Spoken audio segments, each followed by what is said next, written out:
दिल्ली कलकातायाव जाजोब्बाय Bodoland guest house नाथाय दासिमबो मुम्बाइ नोगोरमायाव गैया बडलेण्ड गेस्ट हाउस। मुम्बाइ नोगोरमायाव गंसे बडलेण्ड गेस्ट हाउस लुफुंनो थाखाय आगुनि बीटीसी सरकार एबा आथिखालनि बीटीआर सरकारखौ गोबां खावलायबोदोंमोन।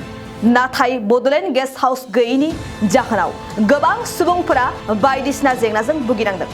जर'खायै बडलेण्ड आरो आसामनि गुबुन गुबुन जायगानिफ्राय मुम्बाइआव देहा फाहामथाय खालामजानो थांनाय सुबुंफोरा बडलेण्ड गेस्ट हाउस गैयैनि जाहोनाव गावसोरनि रांखावरिजों भुगिनांनाय बाथ्राखौ फोरमायदों।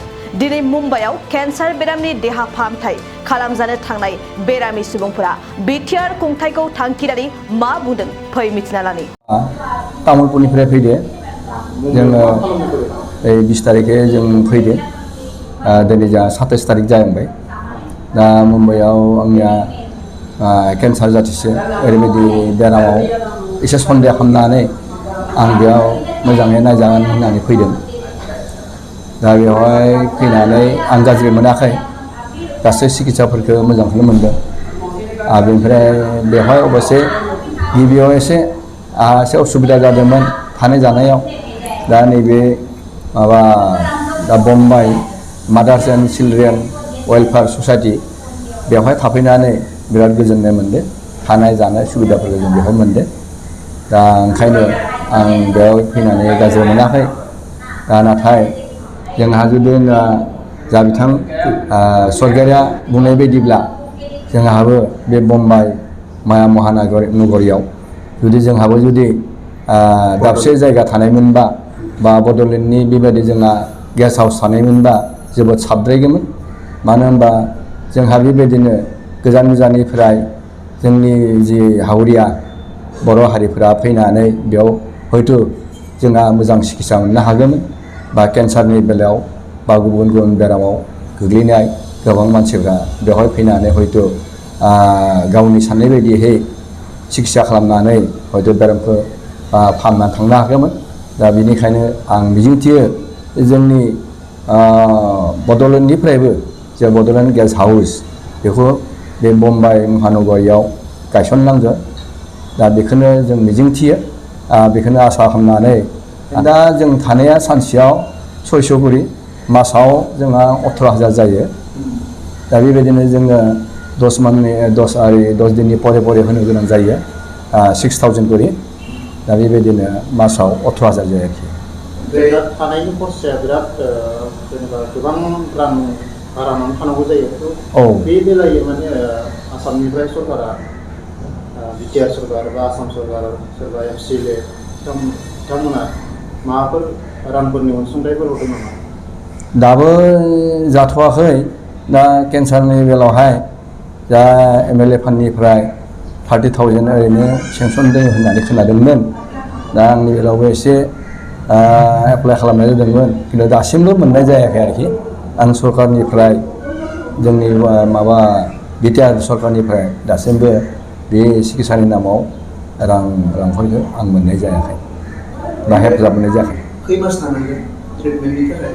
दा आंनिया फैगोन सुक्रुबाराव मोनसे बाय'स्कपि जागोन।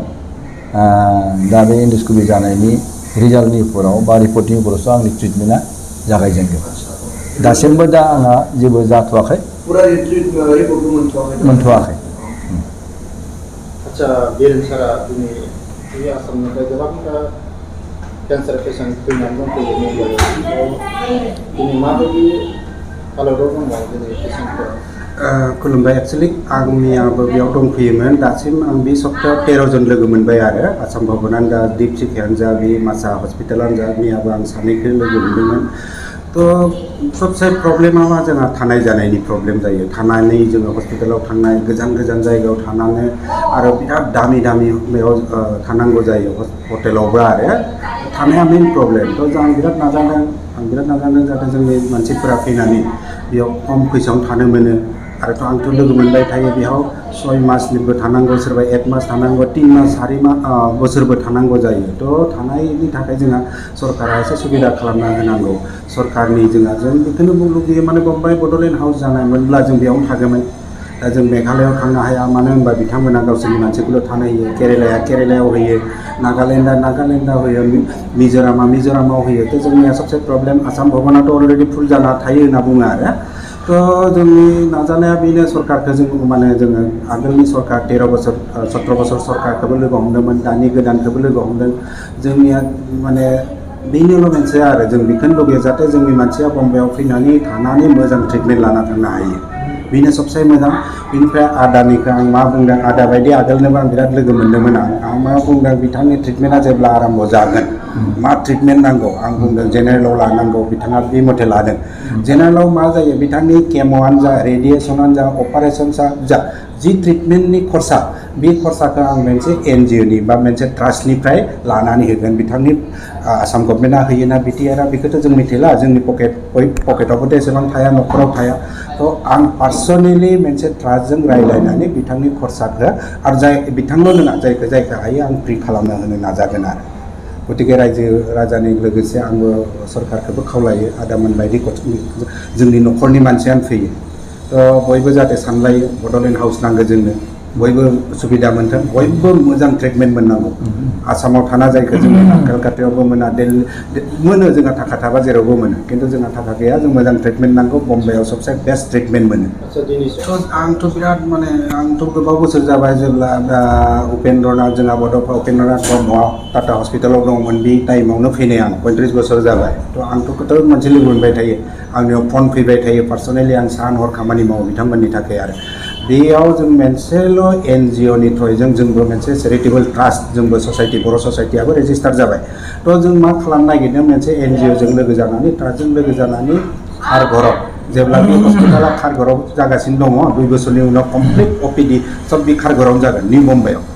बेयाव जोङो मा खालामनो नागिरदों मोनसे जोंनि साइडआवनो जों बर' ससाइटियानो बम्बाइ बर' ससाइटिया मोनसे बिल्डिं लागोन बे बिल्डिंआव अनलि बेमारि केन्सार बेमारिफोरा जायफोरा फैयो जों दोनगोन जों नाजागोन एकदम खम फैसायावनो आरो थ' बे जोंनि सबसे माने नेक्स्ट स्टेप आरो जों बेखौ नाजागोन आरो आं वेस्ट बेंगलनिफ्राय फैदों वेस्ट बेंगल आलिपुरदुवार डिस्ट्रिक्टनिफ्राय जोंनि जायगा सातालि होनो बेहानिफ्राय फैदों बहाय केन्सार जानायखायनो ट्रिटमेन्टनि जुनैहाय बहाय फैनाय जादों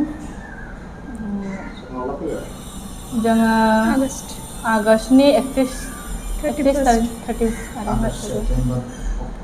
मास मोननैयानो जालांबाय आरो 3 मास जानायसै